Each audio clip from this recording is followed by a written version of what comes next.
Hello, aspiring franchise moguls. Today, let's delve into the steps for owning multiple franchises and shed light on some eye-opening statistics.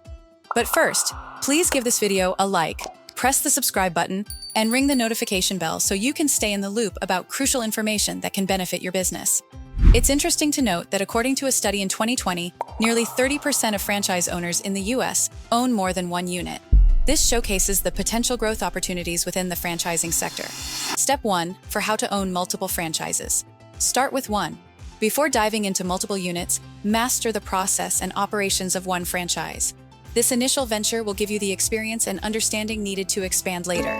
Step 2. Ensure adequate capital. As per a 2019 survey, the #1 reason for business failure, including franchises, is inadequate capital.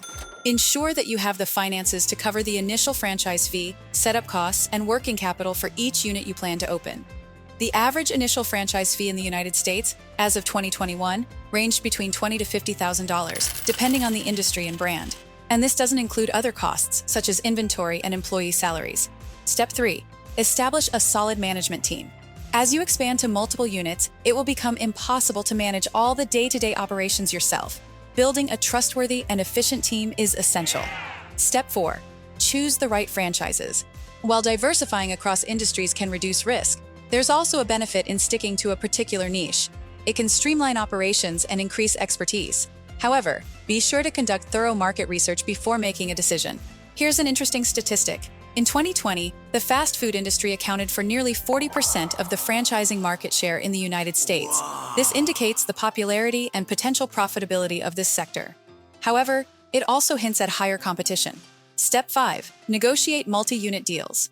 Many franchisors offer discounts on franchise fees for entrepreneurs looking to open multiple units. This can save you a significant amount, so don't hesitate to negotiate. Step 6. Monitor and refine. Regularly review the performance of each unit. Use the insights gained from one franchise to benefit and refine the operations of the others. This iterative process can enhance profitability across all units. Owning multiple franchises is not just about scaling in numbers, but also about scaling in knowledge and expertise. Remember, the franchising journey is a marathon, not a sprint. So prepare, be patient, and leverage the power of multiple franchises to your advantage. If you want to learn more about how to own more than one franchise, please visit legalregistration.com. Or you can call our business formation team right now at 877-955-7111. Also, what do you think about the steps of owning more than one franchise? Does the process seem simple or complicated? Leave your comment below and let us know what you think. Please also don't forget to like the video, hit the subscribe button, and ring the notification bell so you can keep up with important business registration information.